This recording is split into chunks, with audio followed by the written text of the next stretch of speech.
Okay, I think we can start. Okay, so good morning, everyone from Eswatini. This event organized by Tetra will start now. So I would like to thank you for all of you for your presence and participation to this training session.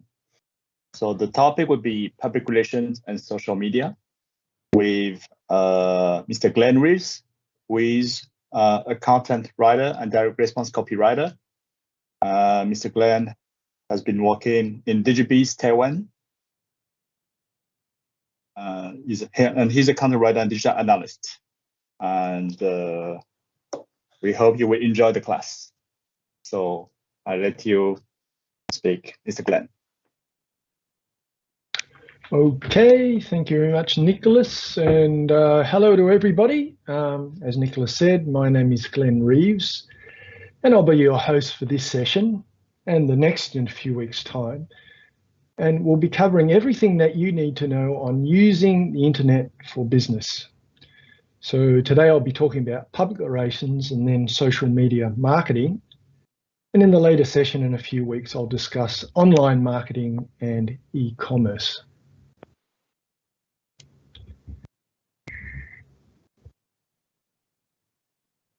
Oh, there we go. Sorry, my screen is stuck.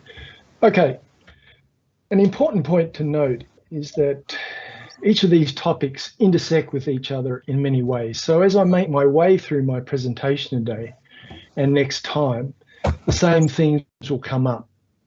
So I will emphasize them for you each time they come up because they will be the really important takeaways from these sessions. Another important point is that although there are a number of simple principles that underline everything I will talk about in each session, it is all from the point of view of my experience, of how I have used these principles to get results for my clients, which are small to medium-sized businesses in Taiwan that export to the world. And also note that every business is a little bit different to every other. And the background experience of the marketers, or just the one marketer for a majority of companies, their background experience in any particular business and the business itself, particularly the management style and philosophy, means that every pathway to success and failure will be a little bit different. So as you absorb what I say here, keep in mind that your experience will be different. And letting your experience modify what you have learned means you're on the road to success. In other words, you keep on learning. You never stop learning. And you experiment with what you learn and go with what works for you.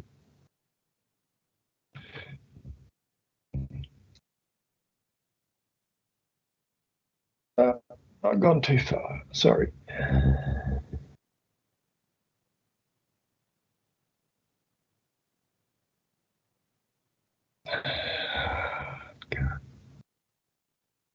Sorry, guys. Okay.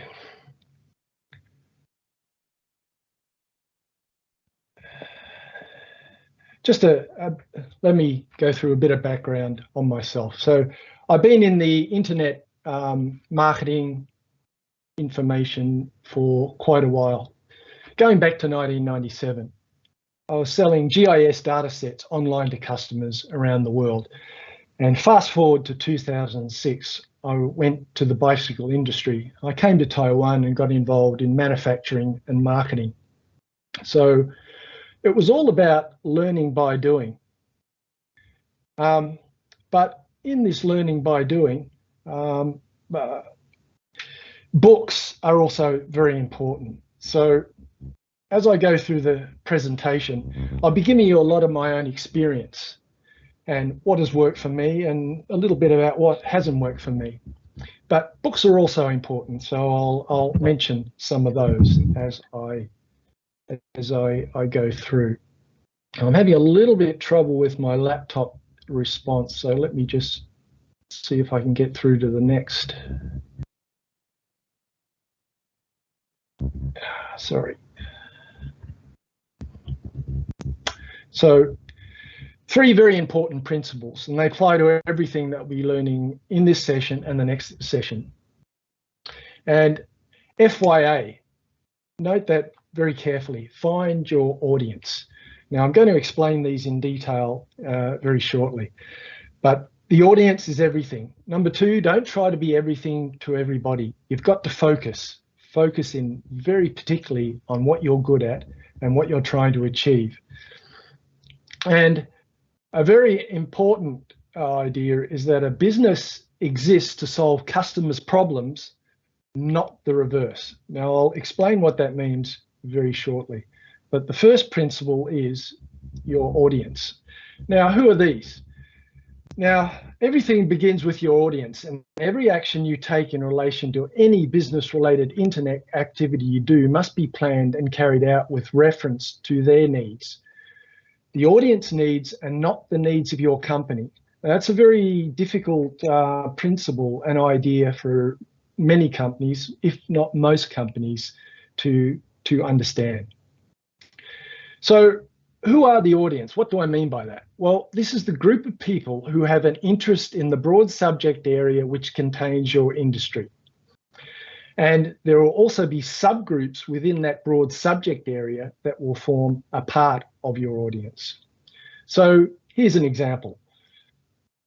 If you're looking to sell a piece of agricultural machinery, a seed planter, for example, then you need to be publishing about, firstly, general issues in agriculture, the broad topic, then narrowing down a bit more, agricultural machinery in particular, and then, even more narrow, all the issues surrounding a seed planter. In other words, you start broad and narrow it right down. Now, John Deere is a famous brand that designs and manufactures agricultural machinery. And the Furrow magazine was first published over 120 years ago in 1897. And it started off by discussing issues of importance to farmers. Issues of importance to farmers, not machinery, but the general issues. And it's a magazine that is still going today.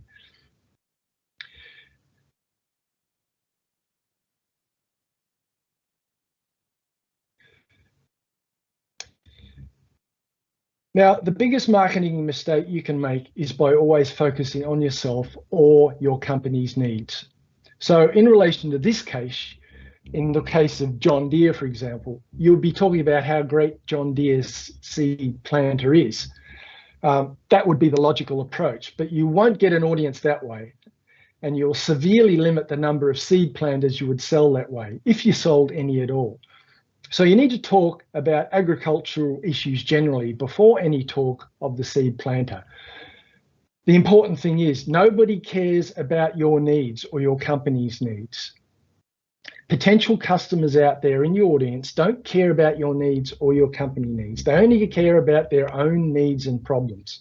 Now that sounds harsh, but in business, this truth generally applies. Now, if you want them to notice you, then take action in relation to your company and even buy a product, wonderful. Or what is most likely to get them to reach out to you with a question, you need to address what is important to them first and foremost. That's the foot in the door, if you like, the foot in your door that you need to get their attention. And it's especially important in the world of digital media we live in today, where people's attention spans are extremely limited online. you've really got to capture them quickly.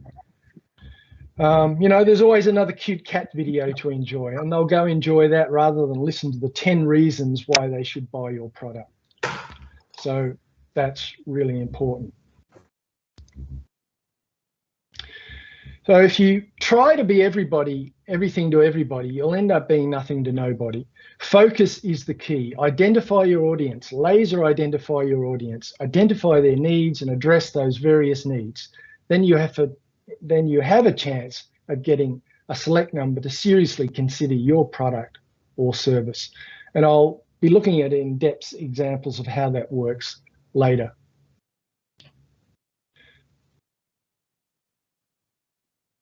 So customers don't exist to solve companies' problems. Companies exist to solve customers' problems. There's too many companies out there that focus on themselves and how great and wonderful they are without appreciating that they are there to solve customers' problems. That's how you make money in business. You're there to solve customers' problems through your products and services. If there's one takeaway from today, I would suggest you write that down. This one is it. It's probably one of the most important principles I'll mention in this session or the next. All right, let's get to public relations.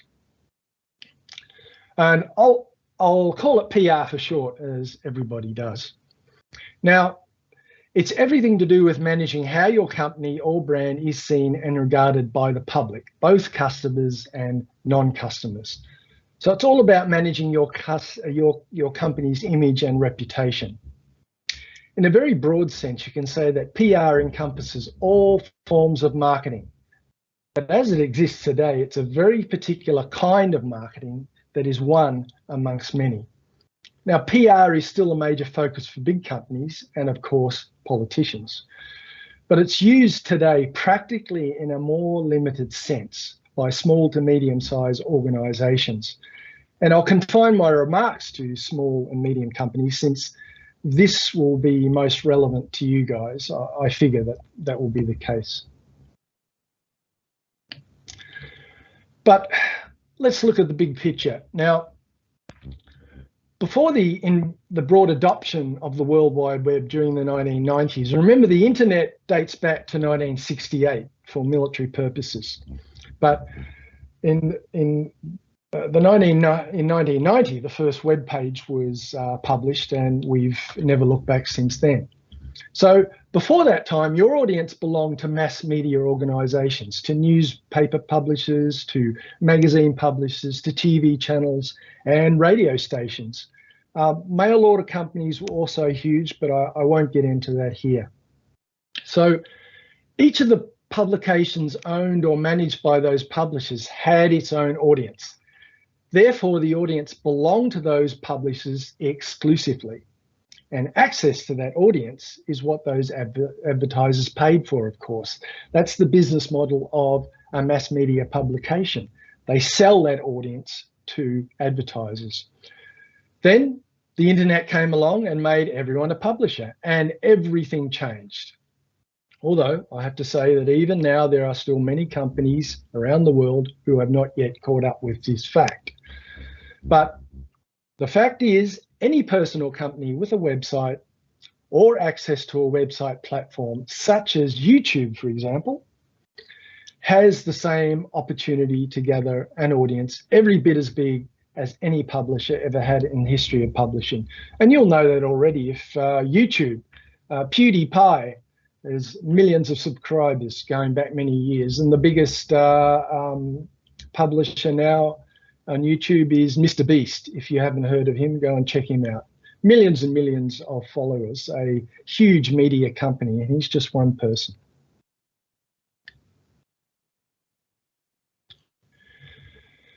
Now, this has all made the job of managing public relations easier and harder at the same time. Easier because you now have the internet and direct communication with your audience.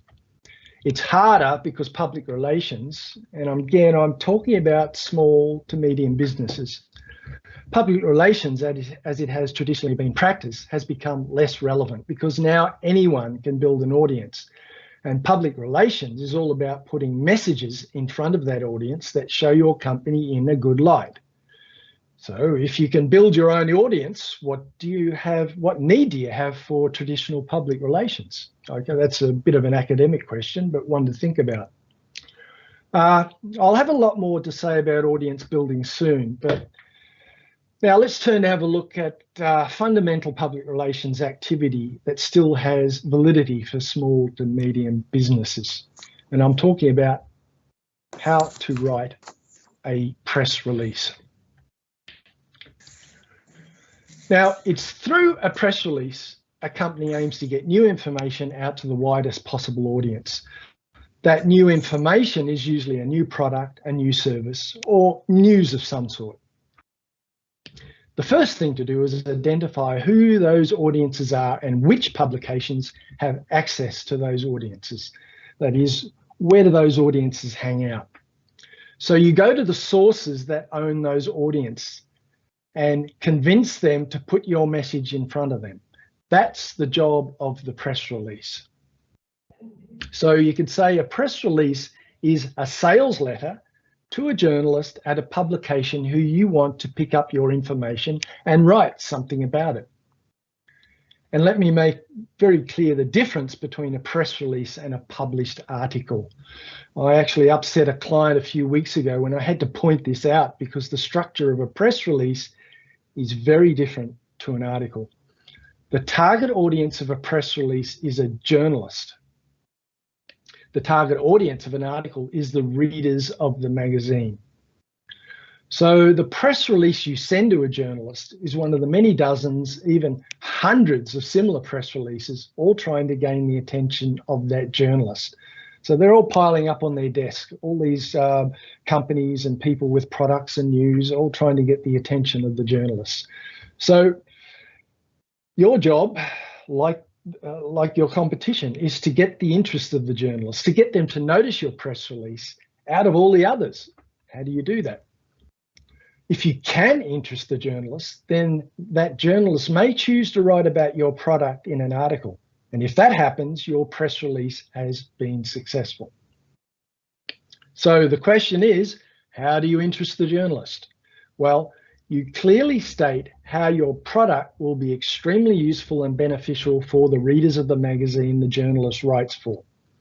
You have to convince the journalists that their readers are going to love this product, or at least be very interested in it. And by the way, the product or the service that you're pitching here has to be really good in itself. You can't pretend that it is with fancy writing.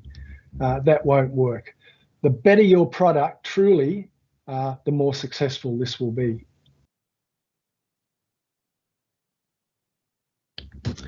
Now, I'll take you through a quick example of a press release I wrote for a bicycle components company last year. Now, Fun Mountain Bike is a Taiwan company that designs a range of components for mountain bikes. They produced a new version of a ratchet wrench that fits into the bike frame, a very innovative product under their sub-brand Granite Design. I won't get into the details of this, the techniques, but just follow me as I take you through it. So this is an overview of the press release that I wrote.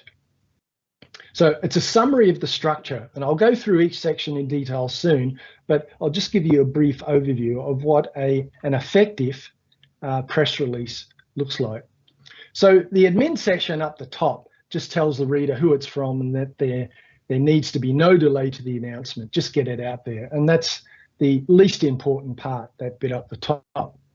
The most important is the heading and the subheading. So the reader's eyes go straight to this. The journalist will go straight to that. And if you don't get that person right now, if you don't hook them into your press release, then you've lost the battle and they won't pick up your information and publish it as an article. You've lost them right there. So placing an image near the top also helps. And not a lot of press releases include images. Well, in my view, from my experience, not only does it not hurt, but it most certainly helps. It instantly conveys key information about the product. So if the headline was not effective, if it didn't work quite as well as you would have liked, maybe the image will do the job of making the journalists look twice at your press release. Then the next thing you've got to do is make the press release easy for the journalist to read. Sure, the journalist's job is to read and write. That's their profession. But the easier you make the reading process for them, the more likely you will achieve your aim. So let's take a close look at the structure and particularly the headline. Now, a good headline appeals directly to the interests of the journalist. The journalist is looking for any sign that there is something here that would be of interest to their audience. That's what's in their mind. That's what they're thinking here. And the first thing to note here is the word new. This is the one of the most powerful words in advertisement writing. And yes, this is an advertisement. Yes, indeed. Your press release is an advertisement aimed at the journalist. So new, we're all interested in new things, and especially journalists. And when that word new catches the journalist's eye, and it certainly will, I guarantee it, they'll stop and take interest in the rest of the headline. And after all, a journalist is looking for news. So that's a really good word to have in there. But any press release, actually, it's a good move. And remember that, and this will be a difficult point to appreciate. I find many clients do find this difficult to appreciate, that nobody wants to buy, in this case, a ratchet that they can store inside their mountain bike. They're not after a thing. They're after convenience, the convenience of taking along a flexible, versatile tool that can be easily stored without having to put it into a pocket or a bag. And then you've got the problem of putting the bag somewhere. So what's being sold here to the customer is convenience. And that's what we've got to do here to put that in front of the journalist, to let the journalist see that. And when the journalist instantly understands the convenience factor of a product like this, they can see that it's not just another mechanical device, then you will raise their interest. Because the journalist provides a service to their audience by showing this new product to them that can make the life of their audience much easier. Those that are into mountain biking anyway. And that's the value of this to the journalist. And remember, the journalist doesn't care about your company.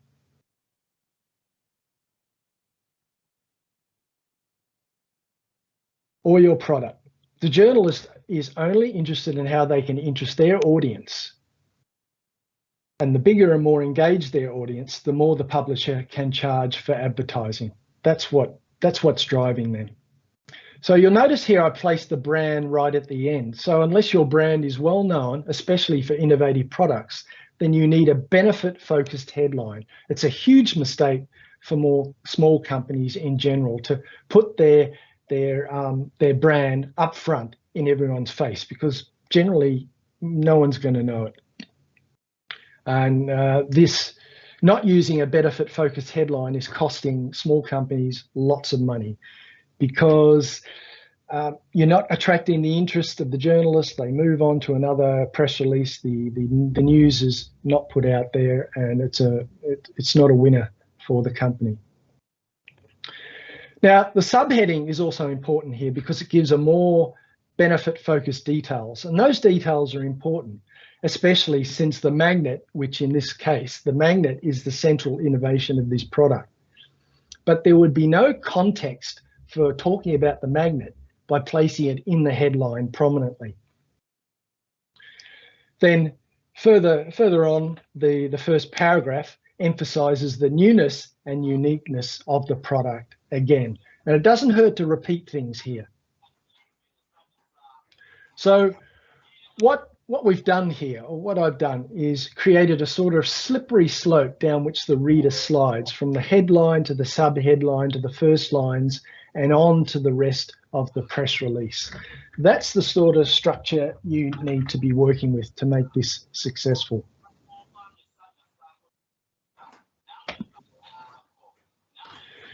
Now, this is the technique of writing. White space makes anything easy to read.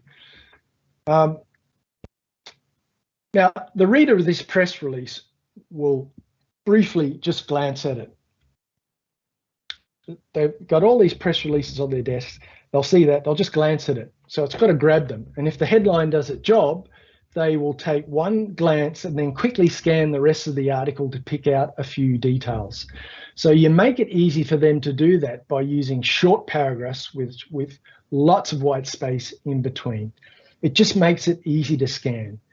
And they will do that. They'll look at the headline. Ah, this is interesting. Okay, what else is there? A look at the subhead, scan through. Then after that, they will probably go back, or hopefully they will go back and read the article in detail. So all you've got here with this structure of your press release is a few seconds to make an impression and to get them to look carefully at the information in the press release. Then you may have a chance that the press release will appear as an article, and that is what you want.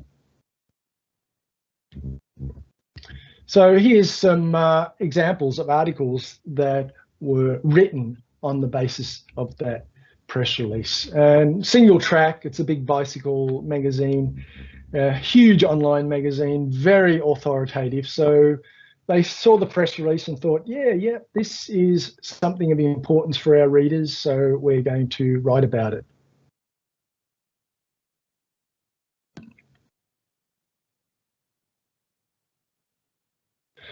Another one, Pink Bike, another huge magazine. They probably did a better job at that. And if you can get, I think we're going to make these slides available for you later on. So it'd be worthwhile going back and just looking carefully at all these examples. Who does the better job? And I think out of the two, Pink Bike here does the better job. They got the nice big image. They got a great headline. It's worth just carefully studying that to see how they did it.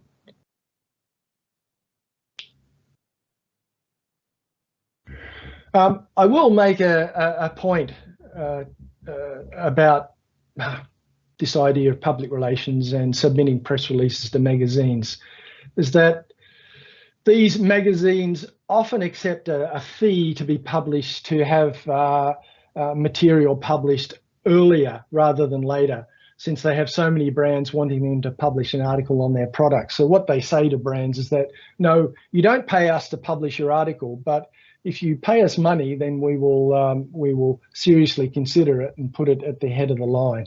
It's even if your press release is 100% successful, it's still maybe not enough, and you may be in a tricky situation where it may be just easy to pay for a standard advertising slot. So I'll just mention that in passing. Now. Let me find that. All right, this is a style of press release to be avoided. Now, once again, if you can get access to these, go back and study all these examples. This was released by a bicycle shop, Tay Junction, and they want to announce that they're now distributing the latest bikes from two very well-known brands, Giant and their sub-brand Liv.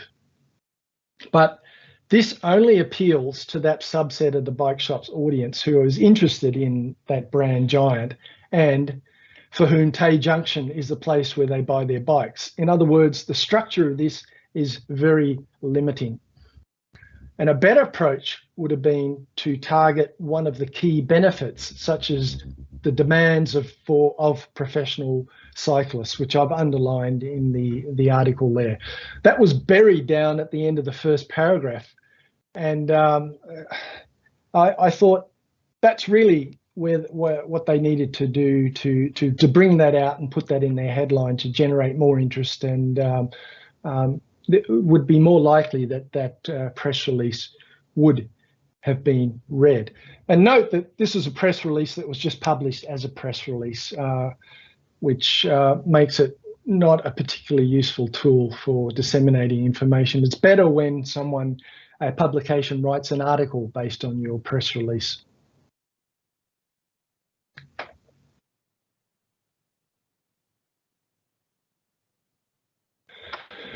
Okay, the internet has changed everything for PR these days. Any person or organisation creating a website becomes a media company, although most never go on to realise that potential. So any company that has a website is now a media company by default. Because when you set up a website, you have the potential to bring unlimited numbers of people to your site. Now, it's not easy, and it doesn't happen automatically. And we'll look at how you can make this happen in the next webinar session in 2 months or so, or whenever we have it. I'll go into it then. But the point is that everyone has the opportunity to gather an audience as big or even bigger than the media organisations companies have traditionally targeted for their press releases. As a company, whether that's just yourself, a partnership, or a small group, you have the choice to work at building that audience. Your audience is there waiting for you. And it's not a zero-sum game where you need to take attention away from somebody else, some other media organisation, and steal their audience. Anyone interested in a certain topic is sure to consult several sources, some regularly and not just one. So let me take for an example. Say your topic is ecotourism in general, and ecotourism in Eswatini in particular, and perhaps tours of ancient rock art in Eswatini to really narrow it down. Now, your company could be one of a number of authoritative sources of information on ecotourism in Eswatini, at the very least. And the more focused the topic, the easier it is to get attention. So tours of rock art in Eswatini may well be a very easy topic to dominate, and you could well become the authority on the topic. It's very doable. So to underline the point, you no longer have to rely on somebody else's audience to get important information about your company out there to those people who need to see it. And some of those people, and maybe quite a few of them in that audience, will make perfect customers for you. And that's what you're trying to do. You're trying to reach those people.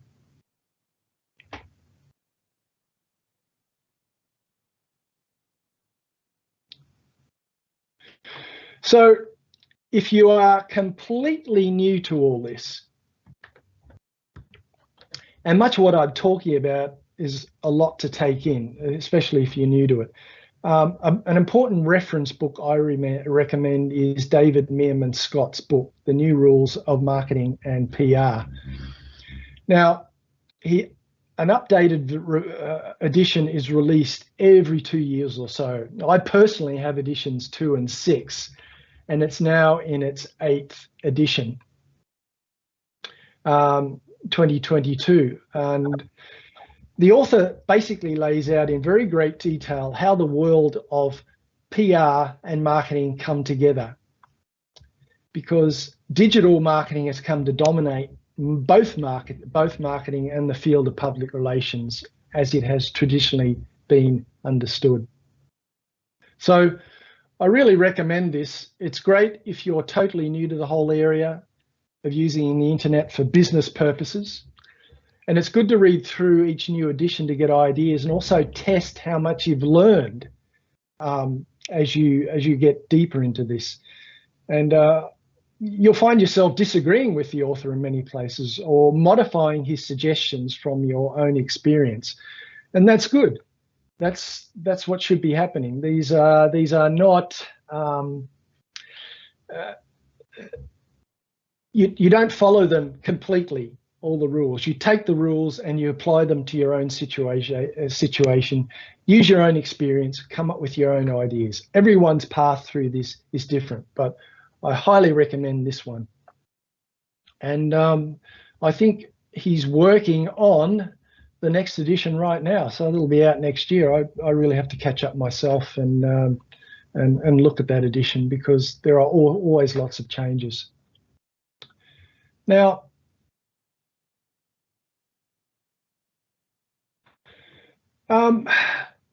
let me talk about a form of marketing that, in my view, is way more effective than relying on press releases.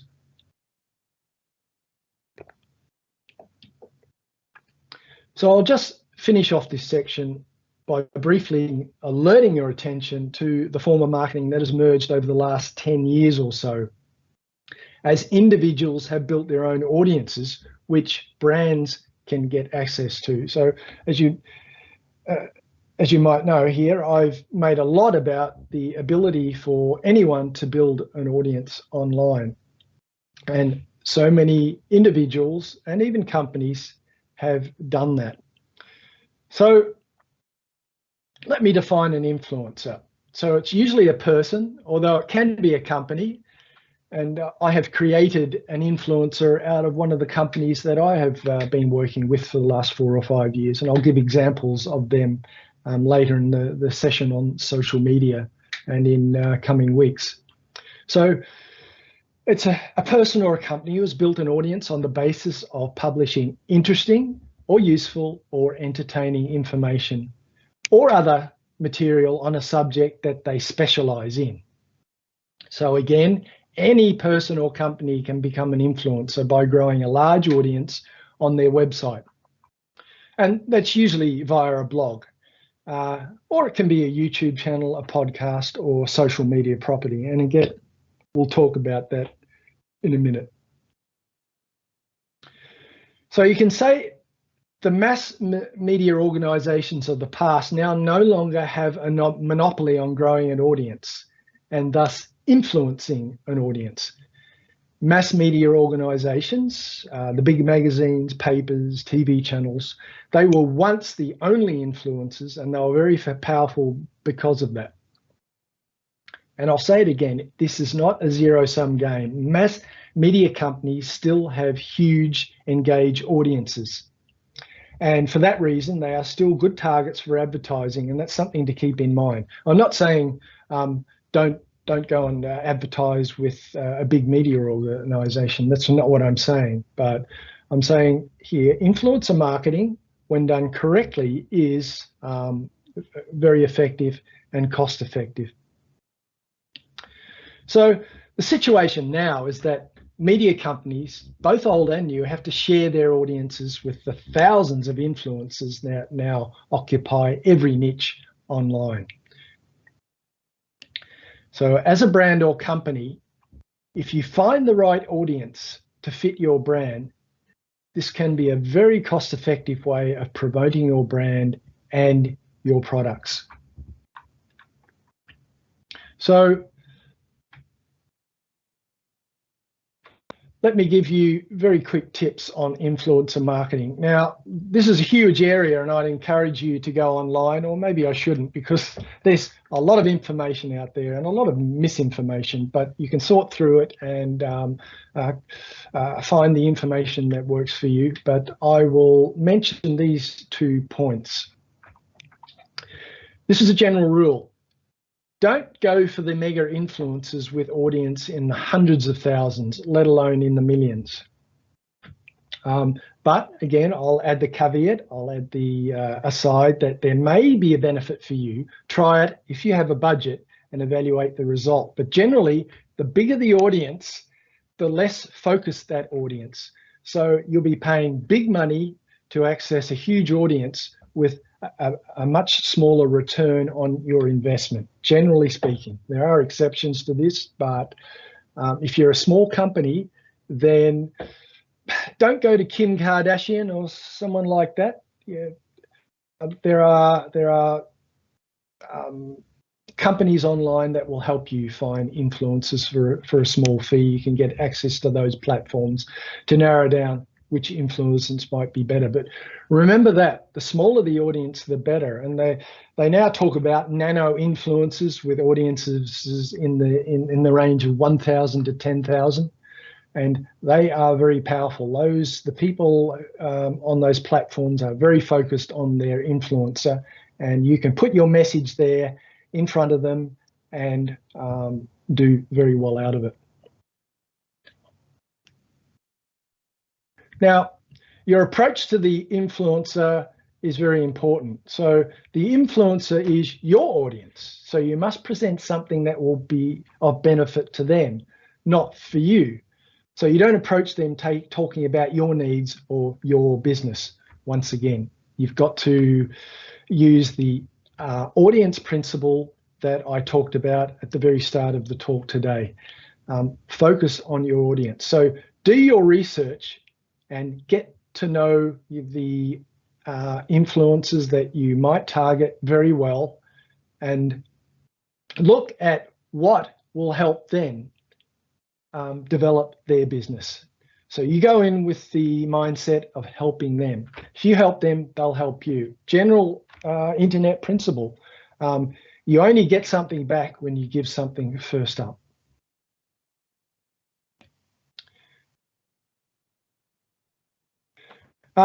This is probably the most basic PR, public relations function that you could carry out for your company these days. Now, I'm assuming your company exists and you're already out there. You maybe got a blog, maybe got some YouTube exposure, maybe on Instagram, but you need to be monitoring the web for brand mentions. That's a very fundamental public relations exercise. It's PR in its most elemental form, I think. So this is all about finding where the fires are. And by the fires, I mean that's where people are saying bad things or unpleasant things about your company. Maybe you'll be looking at finding where the unhappy customers are and where people are criticizing your brand. Now, that's not to say that you pull on your boxing gloves and go and fight it out with them. No, my advice to you there is just ignore people. But you need to know what's going on, because there might be very good intelligence about the way the public is perceiving your business and your brand. So as a PR expert now, your antenna are up, your ears are listening. You've got to be listening for that, and you can be proactive and you can change the way you do things based on that information. Now, this is easy if you're a big company. Well, it's a bit easier, but not if you're a small company. So there is software out there to help you do this. And I just Google brand monitoring software. Just Google that and you'll come up with a lot of information about that, and you can sort through and very quickly come to a decision about what might be appropriate for you. So Mention and Hootsuite and Brandwatch, BuzzSumo, and many others. Now, Mention I've used, and I found that simple. It's going back a few years since I used that. It was very simple and easy to use, and it did a good job. Hootsuite, that's a bigger platform.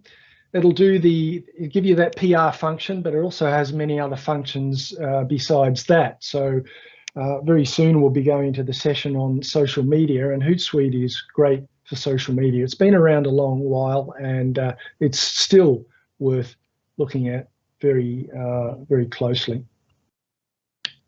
Okay, that's a very lightning tour and excursion into public relations. So the main point that I'm talking about here is that public relations, as we traditionally know it, has changed because of the internet. And apart from the press release and perhaps looking for brand mentions and brand monitoring, there are better ways for you to be marketing your brand online. But take note of the information I've given you here about the press release. Study that structure, and if you follow it carefully, and it takes a bit of practice, writing those sort of things does take practice, but anyone can learn to do it. And once you've done a few of these, you'll start to find out what works.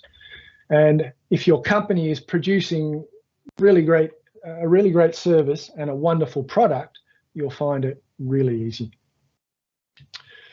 All right, so that takes us already almost to time. So let's take, say, 5 minutes and hold the questions. I believe we've got a question and answer time at the end. And so write down any questions you have from this session, and I will do my best to answer it then. So let's take 5 and come back very shortly.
All righty. I think I'm good here.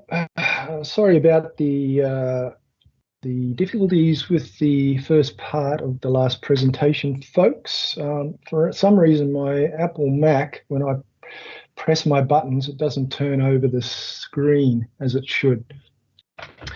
They call those gremlins, I think. Well, anyway, social media. Let's go on to talk about this. Oh, this is fun. Social media. So this is where, right now, very few companies are seeing the success they deserve. And this is for a number of reasons, mainly to do with not using social media platforms effectively. And by platforms, I mean Facebook, Instagram, YouTube, TikTok, and there are more and more out there as the months go on. So the comments I will make here today in this second half of our session are designed to help you figure out a way you can use social media efficiently and cost effectively to advance the goals of your business, whether you're a small business or a solopreneur. And I'm assuming that everyone knows their way around the main social media platforms and has at least one account and probably several. Yeah, I'm not going to go much into the mechanics of how to use particular social media platforms, although I'll take you into LinkedIn near the end here. But I'm concerned to give you principles that are most likely to help you build your business using social media rather than social media using you. And I'll explain what I mean by that soon. And if you come away from this session really understanding what I mean by that, it's going to be a great win for you. Going the right way. All right. Let me just lay out some general principles, as I did for public relations, that will set you up for success. So success, oh, yes, what does that mean? What do I mean by that?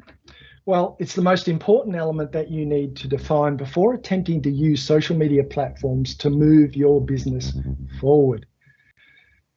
Let me give you a broad definition of success. To mean the achievement of a good return on the time you spend on social media, and it can be very time consuming, and the money you spend on social media. So you generally have to pay to reach your audience, or both. You're spending time and money. So what's a good way? What's a good return? How do you get a good return on that? Let's have a look at that. So I'm going to go through 4 principles that will form the basis of everything I say here. And the first is, and I've already mentioned to you earlier, excuse me, it's all about the audience. And with social media, it's all about who owns or controls the audience. Just going to go offline to clear my throat. Sorry, guys. Just a health issue. So it's about who owns or controls the audience. And this leads to the essential point in relation to social media. Don't build your house on rented land.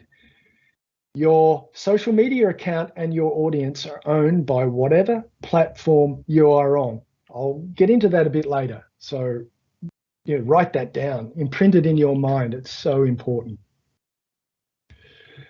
Principle 2, you've got to have a strategy. To create that strategy, work backwards from the end result you want to achieve. And as an aside, I'll say that goes for anything you do online that's directed towards a specific goal, such as selling products or services. Start with the end result and work your way back. Don't just wake up one morning or go to a meeting with your partner, or you just decide in the morning you need to be on Instagram, Twitter, YouTube, Discord, or whatever, just because it's social media and everyone tells you you just have to be there, and they will. You need to know exactly why you need to be there, and that gets back to knowing what business goals you want to achieve.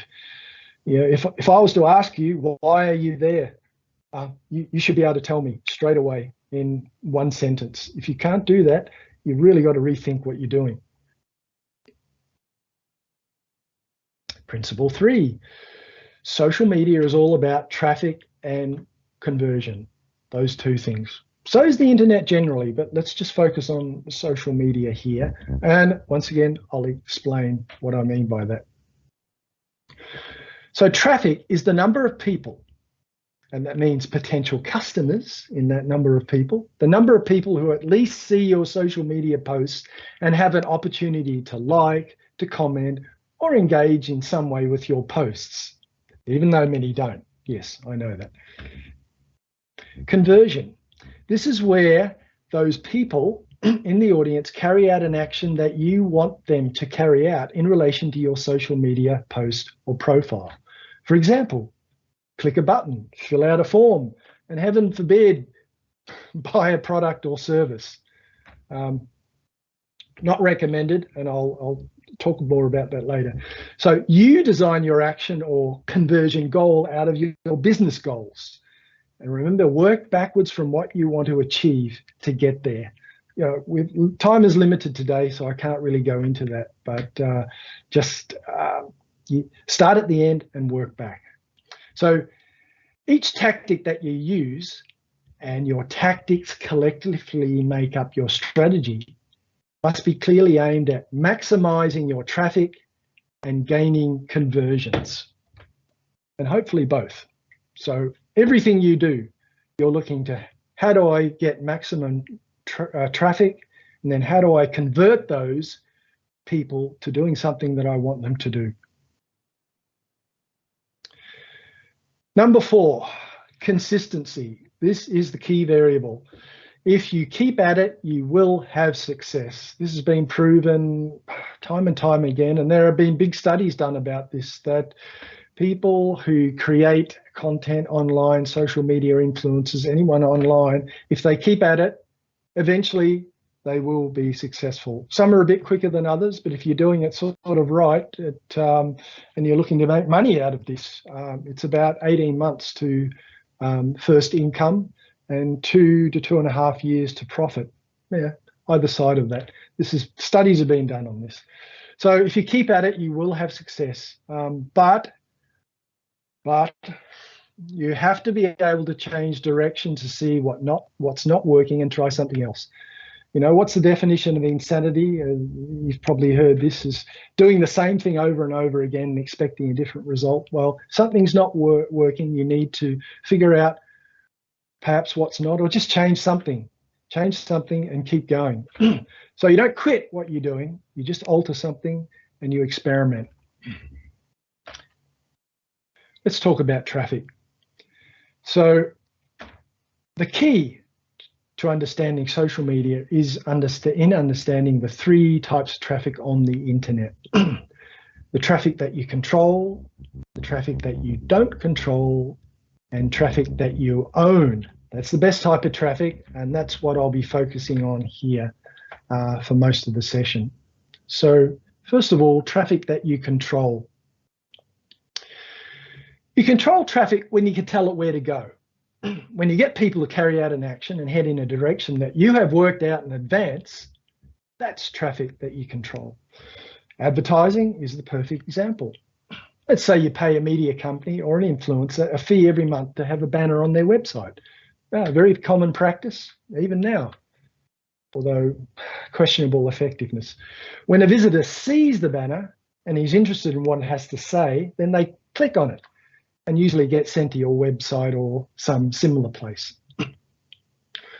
Or if you pay for Google or Facebook ads, the ads appear on the search results page for Google or in the news feed on Facebook. Click on an ad and you are sent to the destination the ad designer has in mind.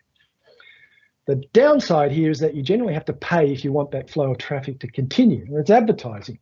You pay the money and you get the exposure, you get the eyeballs.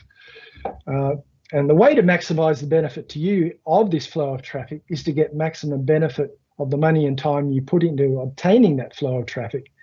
And that's to be found in the 3rd type of traffic that you own. But before I get there, let's deal with the 2nd type of traffic that you don't control. Now, this is traffic that comes from a wide variety of sources. So this will be people that find you on any social media platform where you have a presence. That's a classic example. You post a video or some news or information on your company page, and people on the platform find your post because one of their connections clicked on it or sent it to them, or they just find the post through searching on the platform. But you don't have any control over that. It just happens. You might think that's great, but yeah, it's a mixed blessing. Now, 41, yes. Now, note this about these two types of traffic, and it's a hugely important point. You depend on someone else's audience for this traffic. Traffic you control, traffic you don't control. You depend on someone else's audience, and that someone else is the platform itself. So if you pay Facebook or Instagram or Pinterest, etc., to place an ad on their website, and it is their website, you are actually buying the attention of their audience. And I'll say it again, it's their audience, not yours, never yours. That's not good. So the question for you is, how do you make their audience your own? How do you turn those Facebook visitors or YouTube video likes into people you can reach out to at any time for no cost? Yes. In other words, how do you turn those people into traffic that you own and not the platform? In my opinion, this is the central problem a business needs to solve in order to maximize the benefits that they can get from participating in social media. This is it, in my humble opinion. So there it is again. Don't build your house on rented land. It's a principle you should live by. And what do I mean by this? Why would you spend vast amounts of money to build a great house on land that you didn't own? Or on land that you were not 100% sure the owners would allow you to stay there as long as you wanted? Imagine that. You've got this beautiful mansion in the distance, in the middle of an acre, and you couldn't cross past the fence down the driveway to get there because the owner of the land says, no, I don't want you to come in here anymore. So all you can do is gaze at this wonderful mansion. Yeah, people, influencers even, lose access to their social media accounts every day, because the platform that hosts your account has no obligation to you. It's their platform and they can do as they want. Take them to court. Good luck with that. YouTube.com is a website that belongs to the company Alphabet. Facebook.com belongs to the company Meta. You participate on those websites at the pleasure of Alphabet and Meta. Some examples of YouTube channels that have been terminated. Gumzy, G-A-M-Z-E, nursery rhymes. It's a kids channel, I think. 5,700,000 subscribers, lost. YouTube turned them off one day and that was it, gone. Toy Monster, another kids channel. Yeah, the kids do well on YouTube, that's for sure. 9.8 million subscribers, lost, gone. And there's no recourse. You can humbly ask YouTube for your channel back, but they don't have to give it to you. Instagram also suspends accounts. Recently, there was a glitch in the software that led to large numbers of users being banned for no reason. And I believe some of them still haven't got their accounts back. So the point is the traffic on each and every one of those platforms belongs to the platform and not to you. Great, Glenn. So what do we do about this problem?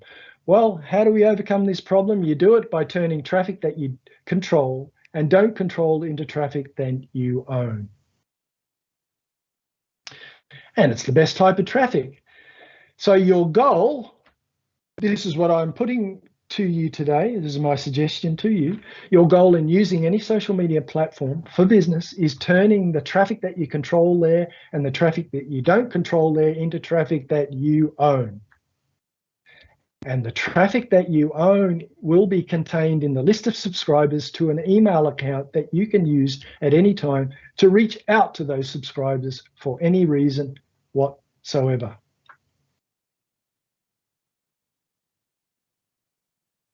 This was put in this way by a $1 million, tens of $1 million Amazon seller quite a few years ago when he put it this way. The most valuable asset on the internet and the world of e-commerce especially is a list of subscribers that you can reach out to at any time. You know, burn that into your mind because it is the number one truth of the internet. And social media is a pathway to get there. So think of social media as primarily as a means of acquiring that list of subscribers. And you will have seen this tactic in action on websites that you visit, where a pop-up invites you to subscribe in order to get exclusive access to product offers or news or other information. So we'll cover that when we take a deep dive into online marketing generally and e-commerce in particular in the next webinar. I'll go into that in some depth.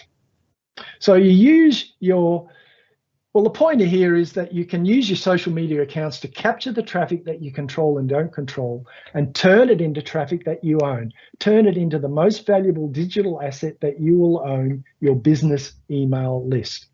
This is the most effective use of social media. Cost effective and time effective. Always provide pathways from your social media accounts back to your own properties, which are your website and your email list. And if you don't have an email list and you've got a company, create an email list today. If you don't have a company or anything, create an email list today. Now, sure, using social media for brand awareness and new product awareness is possible. And it's probably what the majority of companies use it for today. But I'm urging you to be more strategic. And I'm showing you that you can use it to build your audience, in other words, traffic that you own. It's a better use of the time and money that you spend on social media. But before I give you a simple example of this process in action, let's take a look at a key metric you need to keep in mind, and that is reach.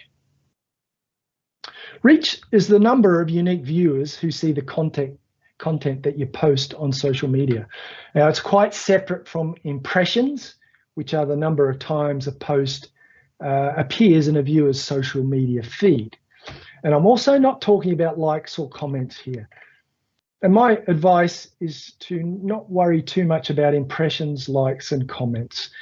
If you concern yourself with those, you're playing the game of the platform you're on. Don't play their game. Likes and comments are a result of traffic you either control or don't control. Remember to always work at bringing those people directly into your sphere of influence. Make that audience your own so you never have to pay to reach them again, ever. So what we call organic reach on social media, which is the natural non-paid reach you achieve every time you post something, is now down to near zero. It's a process that started probably back 8 years ago. So it's all pay to play these days. You have to pay for reach. You have to pay to get your material in front of people. Anyway, by maximizing the reach of your posts through the right targeting and testing, you can reduce the cost of buying that reach. And reaching potential customers can cost a lot or a little, depending on how willing you are to experiment and find which posts work the best. Spend a little on more small tests, find out what works, then put more money behind that. Now, that's a whole art in itself, and I wish I could branch off for another hour and go deeply into that and show you that, but we don't have time. But I urge you to take a note of that and look into it yourself. So your goal is not to reach everyone. And this is principle 2, the principle of focus from this discussion on public relations. Your goal is not to reach everyone. You want to reach everyone interested in anything to do with the broad subject area that contains your particular industry or business. You don't want to reach anyone and everyone. And the key to this is to learn how to target your audience on the platform you're looking to reach people on. These days, social media platforms have sophisticated back-end controls that allow super specialized audience targeting, which includes small segments of an audience. Make use of that. Now, we could spend several hours discussing examples that companies have used to do this effectively. No time to do that today, but here's just a little bit of a glimpse of how it works. And one strategy has worked for me in the past when I was helping a client sell on Amazon. It goes something like this. And the product I'm talking about here is water bottle cages. And these are containers in which a cyclist stows a water bottle. and they bolt to the bike frame, and they're a dime a dozen on Amazon, very competitive area. So it was a product I was helping them promote. So the idea was to make a quick, rough video for Facebook on some problem to do with the cage, related to installing the cage, because that can be tricky. And the targeting was very broad, anyone who had interest in bikes. And if you learn a little bit about how Facebook targets audiences, you'll know what I mean here. Now, the example problem here is the importance of oiling or greasing the bolts that attach the bottle cage to the bike. So you want to avoid them rusting into the frame and not coming out when you need to change the cage.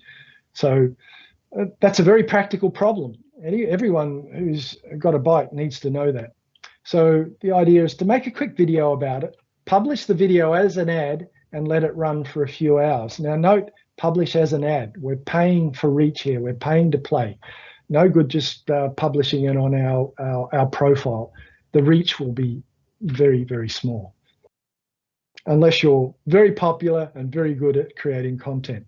So after a while, you look at the stats on who viewed the video and for how long. And you create a custom audience out of those who watched at least 75% of the video. Then you target those people with more content and an offer aimed to get them to join your list. So you can put a bigger budget into that second activity because you know they are interested in what you have to say. So traffic and conversion. So we're very broadly targeting a broad traffic segment. Then we're narrowing the traffic down. Then we're creating a conversion goal, a conversion activity.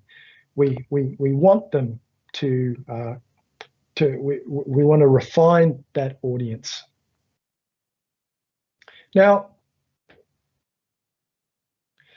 note, I'm not advocating an offer to sell a product directly here.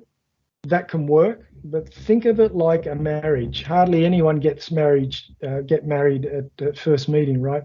Usually goes relationship, engagement, then marriage, then, well, I won't go there, but marriage or product buying at first touch rarely happens, and certainly not consistently enough to build a reliable business in most cases.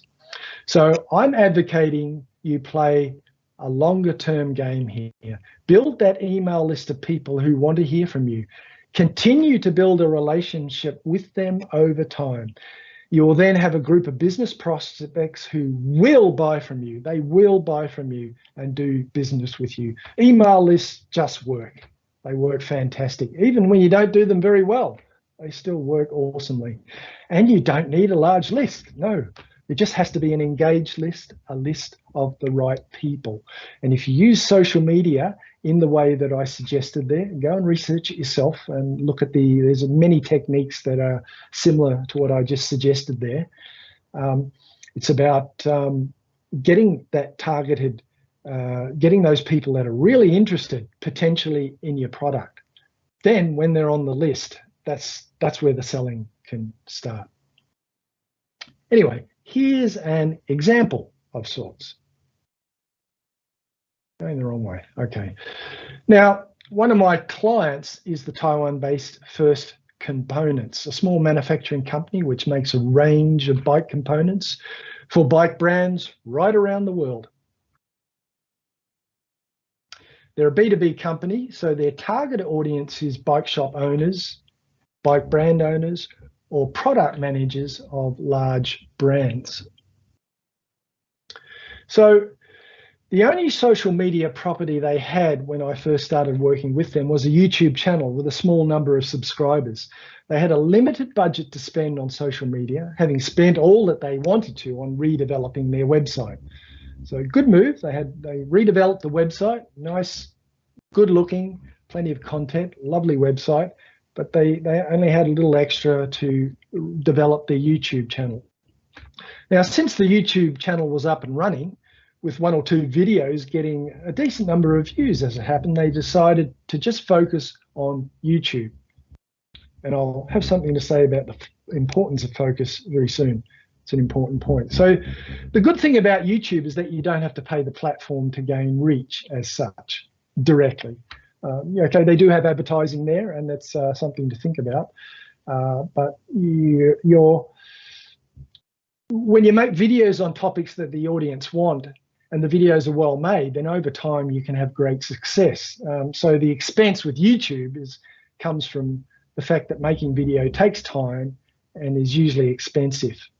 Whether you do it yourself or outsource the creation or optimization of each video and the channel as a whole. So the expense is in creating the content. But if you do that well, YouTube can work really well.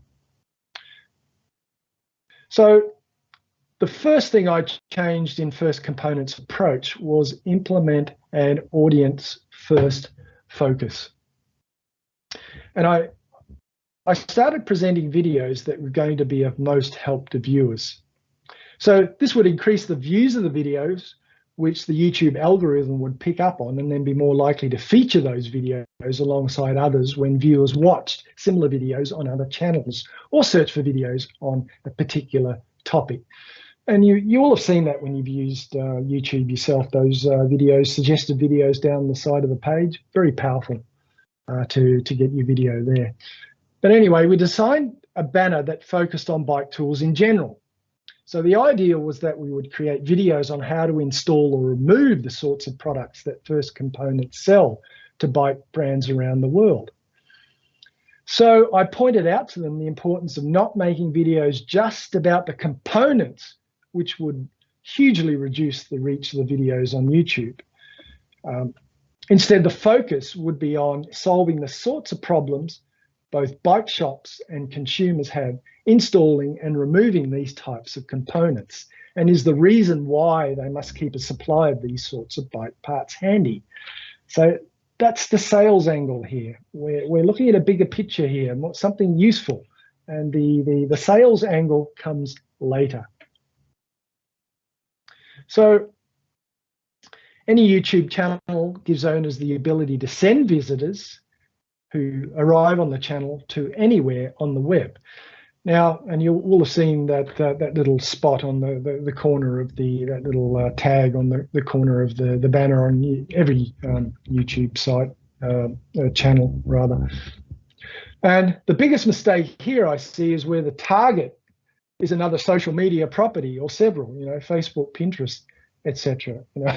What a waste of a click. Why move that traffic to another owned property owned by someone else? Facebook and Pinterest and these people don't need your traffic. You need it. The problem here, you're not moving this traffic that you don't control towards a situation where it might become traffic that you own. That's the goal here. We want to take traffic off YouTube. So the only destination here should be your own internet property. In other words, your own website. And this has been reasonably successful. These are some recent figures on the social media referrals back to the First Components website. And because YouTube has been the main focus of their social media effort, 2/3 of referrals are from YouTube. And because this is traffic that First Components doesn't control, the goal is to turn this into traffic that First Components owns. Now, another thing is that a social media property like YouTube is in itself a great vehicle for brand awareness and brand promotion. Yeah, I'm not saying it's not. You can continually increase your audience as they find you through the workings of the YouTube algorithm. At first touch point, it's usually one video. And if they're impressed with that, then they'll go on to check the channel homepage. And then most videos provide links to blog posts on the First Components website. So that's another way to get users off YouTube and onto First Components owned property. So we're pointing them back to First Components owned properties. Now, a hack that you could try that be shown to increase subscribers to your channel, if you go this way, and I'll mention it in passing,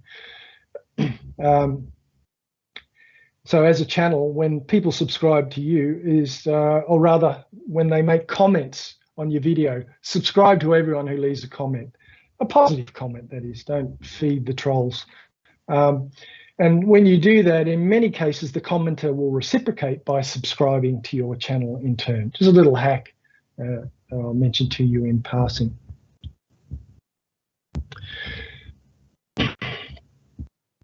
So this is the method. This is how the company converts this traffic that they don't control into traffic that they own. This email capture form at the bottom of every page.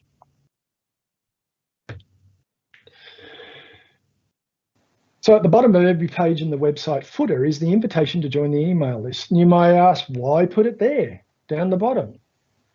Well, it's because the company decided to get higher quality subscribers to the email list. And putting the sign up form here filters these subscribers because this is a B2B company with only limited interaction with consumers who are cyclists who want to buy bike components directly from the source. So anyone who scrolls to the bottom of the page here is likely to be a B2B buyer, brand, or product manager. So we're using it as a filter. We don't necessarily want to get everyone on the email list. We want the right people. We want to focus and get the right people on the email list. So the subscription rate is steady over time. And a few unsubscribes there too. Yeah, you got to make it easy for them to unsubscribe. But the subscription rate is growing very steadily. Everyday visitors are signing up, many of whom have come from the YouTube social media property. So it's an effective way to steadily convert traffic that First Components controls or doesn't control, and certainly doesn't own, into traffic that they do own using a social media property. Now, the company has elected to stick with this method because it works, and aside from the initial cost of creating the videos, continues to produce results over time. Yeah, it's really on autopilot. It just keeps ticking over day after day after day, a steady trickle of conversion of traffic that they don't own into traffic that they do own. It works like a charm. And yeah, it works over time, and it gets back to principle 4 that I covered earlier, consistency. And it's crucial for success. Now, right now, although videos are now few and far between, because the company has sort of exhausted the content matter as of now, the newsletter itself goes out twice a month, always. We never miss an edition, never ever. And that gives the company an ever-growing group of owned traffic that new product information can be delivered to instantly for almost no cost at all. Well, you do have the cost of the subscription to the email provider. The one we use is ConvertKit. There's a whole lot of others out there. You've got a cost there, but that's your owned audience. And as a public relations tool, this is also awesome too. You can get information directly to them very quickly, instantly. So, and here's the big question that comes up a lot. How many social media platforms should you be on? And a common recommendation over the past 10 years is that you should be on every place that your audience is. And that usually means as many social media platforms as you can manage. Thus, I see many companies on LinkedIn, they're on Facebook, they're on Instagram, and now TikTok. Interestingly, they often do really well on one and not the others. And many more companies just waste their time. They get no reach and no interactions from any of their social media accounts. But because someone is in a position of power in the company's marketing department and said they should be there they are, wasting time and money. It's a great tragedy. So social media now is about quality, not quantity. And that applies to any internet marketing that you do, actually. The more focused your message and your targeting, the more success you will have. So I say to you, I suggest start with one platform only. And if you are active on more than one right now, choose which one is doing the best and concentrate your limited time and money on that. Well, except of course, if your money and time is unlimited, but not many of us have that luxury. So focus on that one property that's showing promise. And when it's reached a certain level, you then look at another one. As long as your audience is there, you've got to be sure that the right people are there. So ever since social media properties appeared nearly 20 years ago now, the advice would be most often that you hear is to be everywhere your audience is, and companies are still doing this, and most of them do a very mediocre job at each one. And the problem is compounded by the need to pay for the audience reach or pay to play. In the early days, you could post on a page or your profile and get instant likes and more subscribers. It was easy back then. But the organic reach began to decline a lot 5 or 6 years ago. And now even a page with hundreds of thousands of followers or subscribers will get hardly any reach on every post they publish, meaning that effectively nobody sees their updates. That's really, that indicates a problem in the marketing within the company. So to be successful, you have to put money into gaining reach and or be able to create and post super compelling, valuable content at least. Now, the top influencers are good at this. And that comes down to one thing. They understand their audience. They understand the audience's likes, needs, and desires. They know how to press the audience's emotional buttons. So to be successful at that and not have to pay a lot of money to reach your audience, you have to be able to do that too. But yeah, 99 times out of 100, that's really not possible. The bottom line is that you'll have to pay to play, which makes social media an advertising expense on your company's balance sheet. You got to think of it like that. And by focusing your efforts, you'll reduce that cost, that advertising expense. All right, so let me sort of start to wind this up by talking about using LinkedIn for business.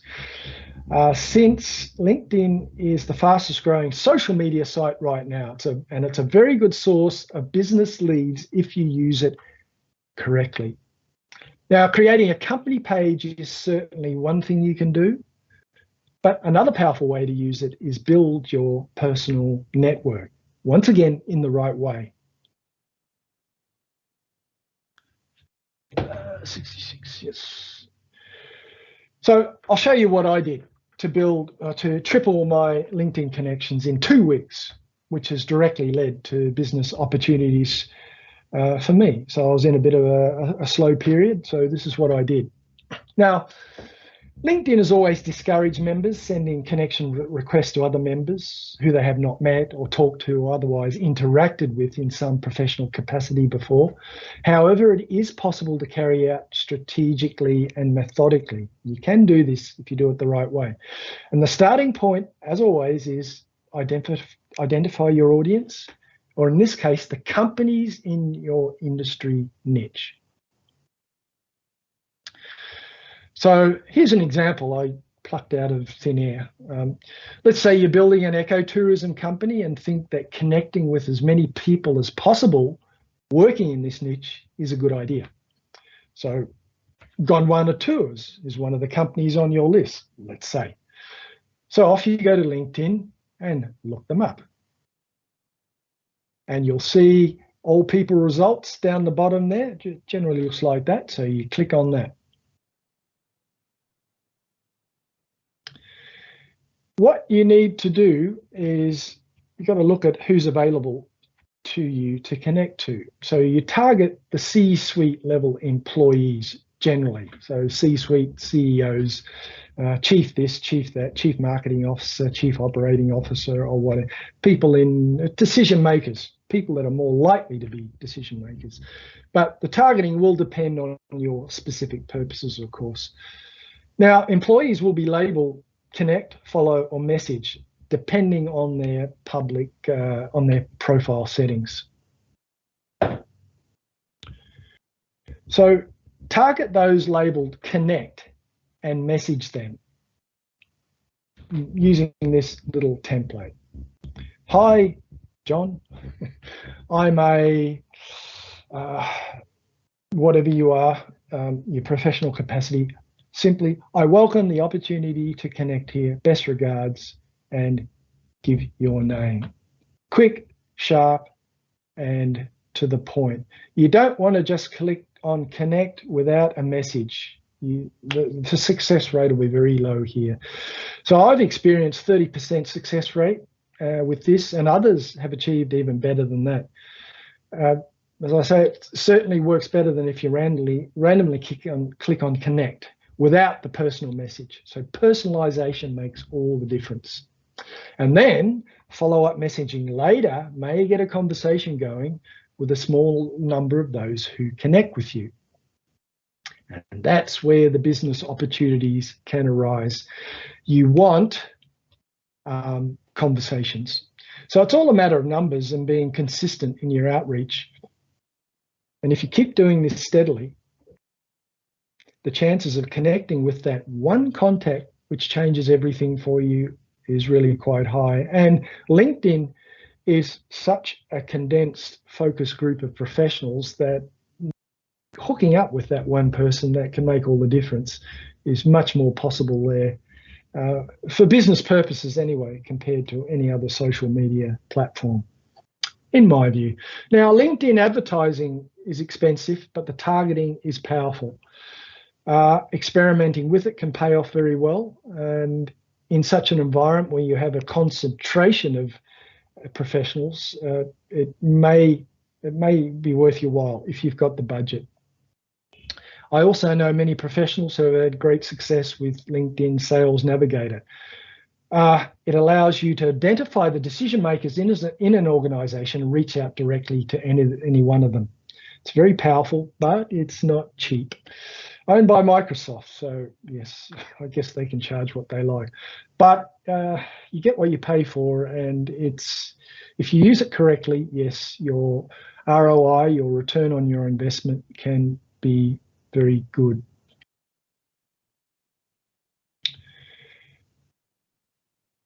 Okay, we're coming up to 43 minutes on that. So I hope you found some value in today's comments on public relations and social media.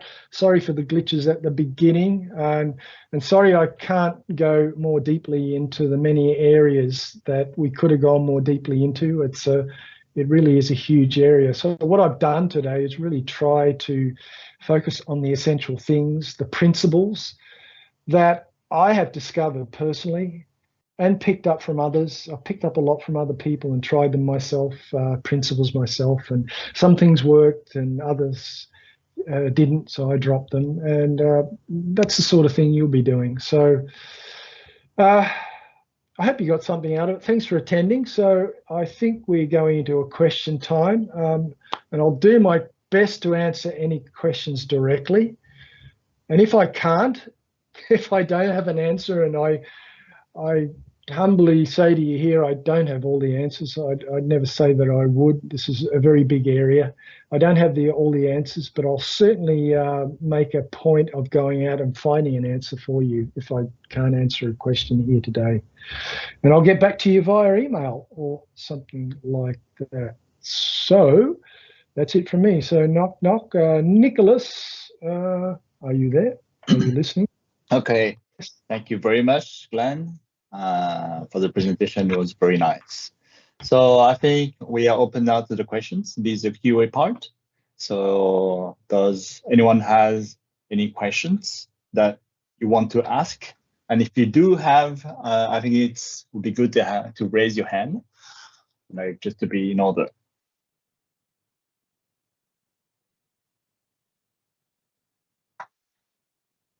So does anyone have any questions? Because I remembered someone was going to ask a question. Maybe Mr. Sibusiso. Okay, yeah.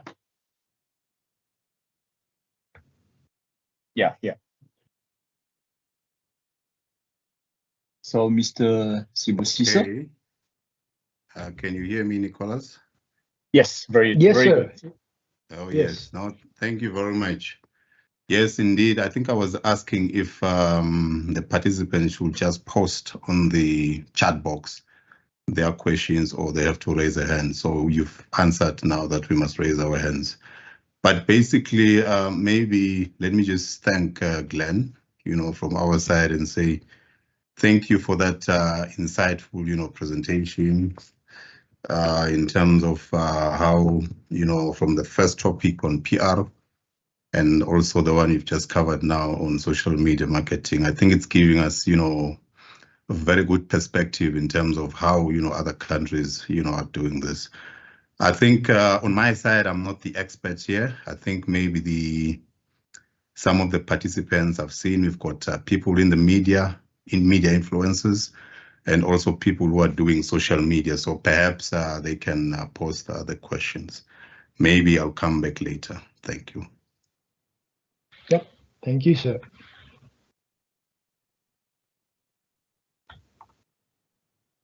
Okay, I think we have another person. Delwa.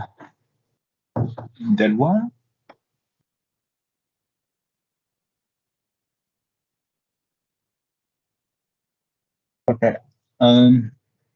Is anyone asking? Because I don't see any hands.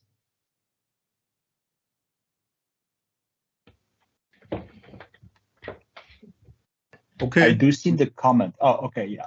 Please Yeah, go ahead. maybe in the absence of anyone asking a question, maybe just to understand from Glenn. I think you said that we can still use both traditional media and PR. And you made mention of the fact that really it's for now, it's still not a zero-sum game. That maybe we can say the advent of the website and perhaps social media maybe will mean that we stop using, the traditional media such as the newspapers and your CNN and all of that. But I just want to have your understanding, because I believe now that you're saying that on the last one, we should own, the audience. And when it comes to PR, I think you said someone owns the audience for you. So how do we strike the balance there?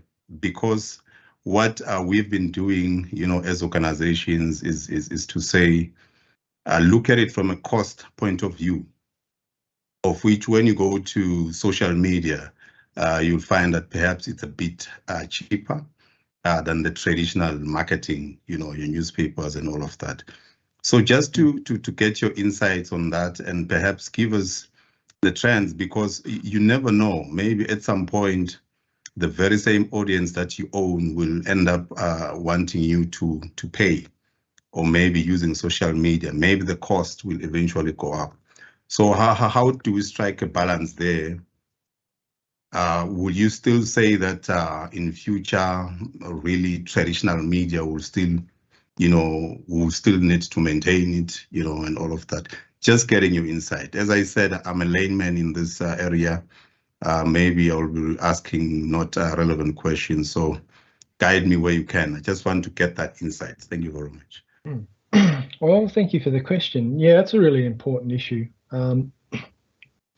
Yeah, things have changed, and those big media organizations are still there, and advertising is bigger than it ever was, although it's certainly dominated by Google and Facebook these days. But the traditional media is there and available, but I think it comes down to organizations Well, I've got to say this, the politics of the organisation, you know, the bigger the organisation, the more committees are involved, and the more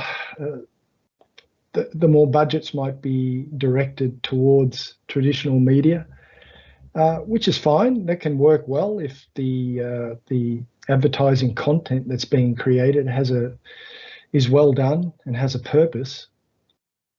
Yeah,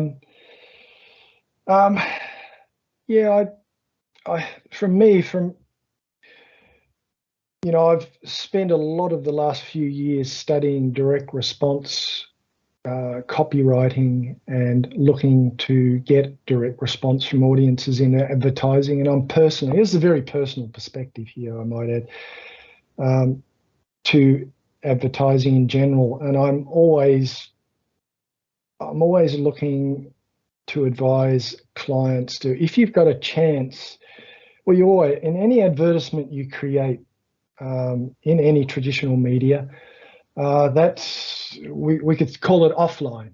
So a magazine, excuse me just a session. This is I don't know if you can see that, that's a magazine that I write for. It's a trade show magazine, very traditional media, but very targeted and focused. And brands advertising this, the show daily, for bike shows in Europe and Taipei.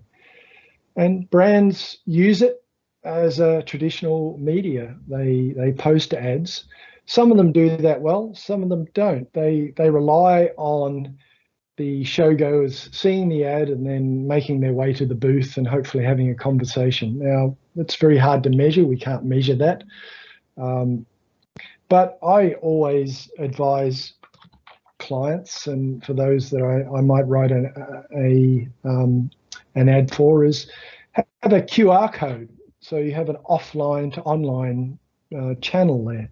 Have a QR code and have that go to a special page that in some way engages those people. So if someone got interest in your ad enough to follow up on that, then there's someone you might want to have a conversation with or cultivate in a relationship. And my advice is, if you can, get those people onto your email list, your business list, so you can start building a relationship. Because the engagement comes before the marriage. You know, when the deal is done, the service is sold or the product is sold, then that's a fair way down the track, and a lot happens in between. So another thing, it comes down to money. What's your budget? It really depends on that.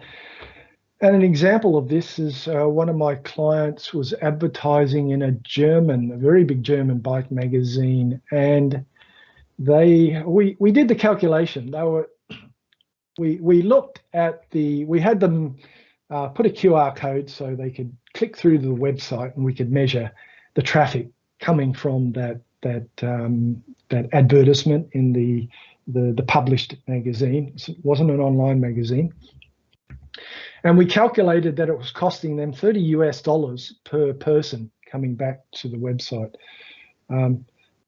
Yet we did an online ad on another website, and we reduced that to $1. So yeah, it's many thousands of % better ROI. But you can experiment with that. If you got the money to do all of those things, then certainly do that. But you've always got to be testing and measuring and seeing which one is working. And that involves a whole different subject, analytics and measurement. That's just as important. But yeah, we can't really go into that today. So yes, sir, my answer to you is that it depends. And it's very personal. It depends on what's going on in the company, the size of the company, the politics of the company, and the strategy, and whether there are marketers there that really understand about audiences. And many don't. I'm afraid to say that many don't. But yeah, it's all there. The options are wider today, but of course the online advertising is really where it's all at today. And as you mentioned, it's cost effective, it's cheaper, and that's certainly true. So I hope that helps a little bit. I hope I haven't muddied the water too much there, and I hope that clarifies it a little bit. Okay, we have another person asking a question. Mhm. We have Fumi Mabusa raising the hand. And Yes. then we have a few more questions in the chat box. Okay. So Fumi Mabusa, would you like to ask some questions? Would you like to speak? Yes, please. Am I audible? Yes, please go ahead. Go ahead. Okay, thank you. Thank you so much for taking your time and sharing this valuable information. It's going to be very, very useful. I heard you talking about sharing some of the slides that you were showing. I just want Yes. to ask, how are we going to be able to get them, or there'll be communication at the end of this? Because I think there's still a lot to take in and, read more and then start to apply the principles that you've shared with us. Yeah. Yes. I think Nicholas will have something to say about that. Yes, we'll be sharing. Yeah, we'll be sharing the. We'll the be able to make the. later. Oh, that's good. Yeah, I know. I've got to apologise for the density of what I was talking about, and that's why I tended to go for principles rather than the mechanics of social media or public relations. So, yes, it needs a fair bit of study, and then I urge you to take it in and don't just believe me. Absorb what I've said, and then you apply it to your own circumstances. That's really important, because as I've said, the pathways through this is different for every person and for every company. Yes, thank you very much. Thank you very much. I also heard you mention a next webinar. I'm looking forward to that one, because maybe you'll be touching more on the mechanical look, like on how exactly to do it. We look forward. Thank you so much. Yes. Well, I hear what you're saying there, and that will help me shape that presentation. Yeah, that'll be online marketing. So it'll touch on some of the themes today, but taken in a different direction. And e-commerce, of course, everyone is, a lot of companies are interested in that. So yes, yep, I will take note of your comment, and that will help me shape it. So I thank you for that. Thank you very much. Okay, so I do see a few more questions that are in the chat. So the first question is, do we have an online platform which checks and tracks social media usage by country? And please share if you have such tools. Social media usage by country rather. Let me just scour the back of my mind. Social. Yeah, I think there would be. I mentioned Hootsuite, BuzzSumo. Yeah, yes, there would be. I can't give you a definite answer on that right now. The SaaS, software as a service space, is and Marcom software offerings are exploding daily. There's so many of them out there. I think that sort of analytical feedback is certainly available, and I think that's just a matter of getting to know an individual platform. Yeah, I know Google can do that very well. However, we are facing a problem now with the phasing out of third-party cookies, which it's a little bit of a complex subject, but it means that, for example, Facebook can't is finding it increasingly difficult. I think they've been even taken to court over this to privacy issues, especially in the European Union, where the rule is that data must be stored within the boundaries of a country, so it can't travel across to yes, it can't end up in Silicon Valley. So if that's the case, then that makes this whole analyzing those sort of things becomes a bit trickier. But that's to get into another area.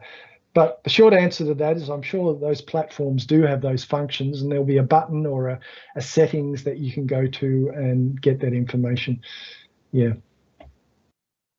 Okay. The second is, which social media is best to use in 2023 to 2025 for business? Well, in my humble opinion, I think LinkedIn is pretty good. It's not immune to the problems of other platforms. There are scammers and spammers in spades on every platform, and they're certainly on LinkedIn. But it's certainly the place to be, and it's certainly the place to spend money if you've got the money available. It certainly is a pay-to-play platform. It's reasonably expensive, but the tools are awesome. They're powerful, and if you're serious about business, as someone said to me not so long ago, the Sales Navigator tool there is one to really look at, because you know, if you're looking to do business in a company, you've got to, it's the decision maker you've got to approach. You've got to find those decision makers, and LinkedIn is a really good way of doing that. And Sales Navigator is designed to do that. And LinkedIn knows that, so it charges you an arm and a leg, as it were. It's really quite expensive to do that, but it's powerful. You can get an email address of someone. And just on the subject of email addresses, hunter.io is a website that I've used to do that. It's not social media, but just while I think of it, if you need to, I've surprised a lot of CEOs by getting their email address and hitting them up with a question directly, talking to them, getting that conversation going. That's powerful. So anyway, yeah, LinkedIn is definitely the one. Yeah. Right. Okay.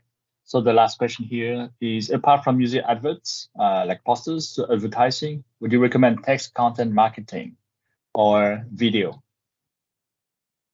Sorry, I missed that X-count marketing. Could you repeat that? Apart from using adverts to advertising, would you recommend text content marketing or video? Was that content marketing? Text content marketing, yes.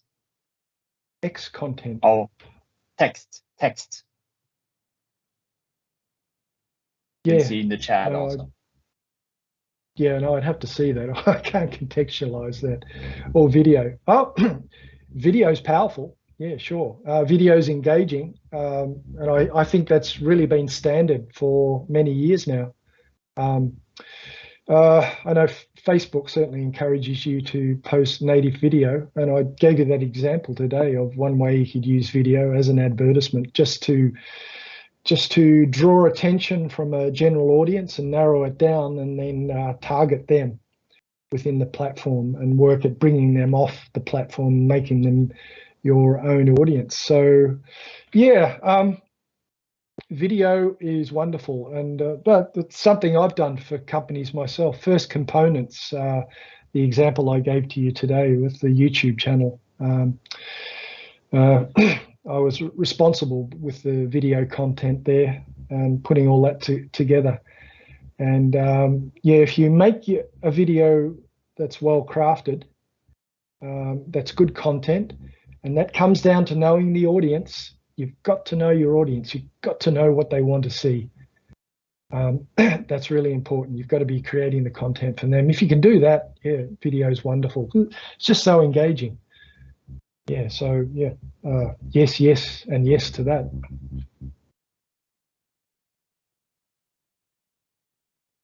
Okay, all right. So does anyone has any more questions?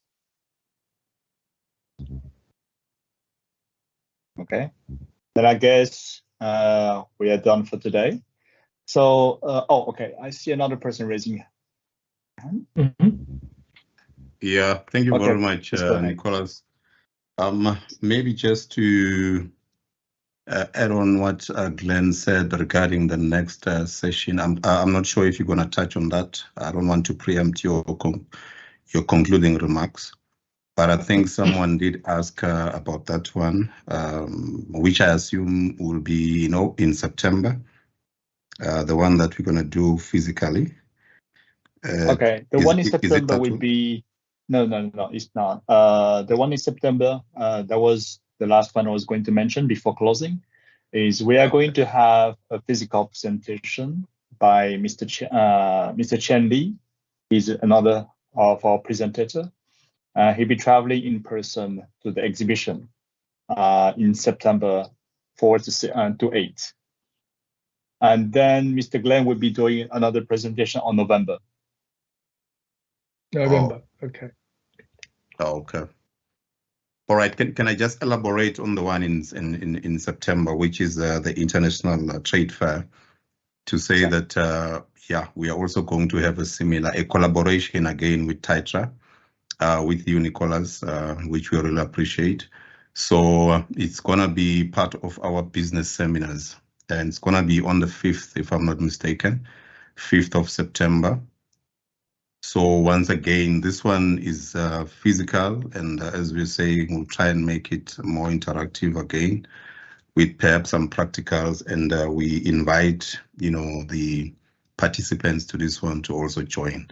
I think we'll keep them posted in terms of how the program's going to look like. Just to add on that one. Thank you. All right. Okay. So I guess we are done for today. Thank you everyone for participating. Thank you, Mr. Glenn, also as well. Thank you for IPA. Thank you everyone. And we'll be sharing the presentation also as well. Yeah, on that one. So you're gonna send us the recording? Yes, we'll be making the recording available as well. Okay. Can I just elaborate on that one, Nicholas, and say that once we have it, we have got by Eswatini, where we've got a section where we put in our webinars. So I'll invite the participants to also go there and check it. I'm not sure when exactly are you going to send. Will you have maybe a date in mind? How soon can you send so we can give them an indication?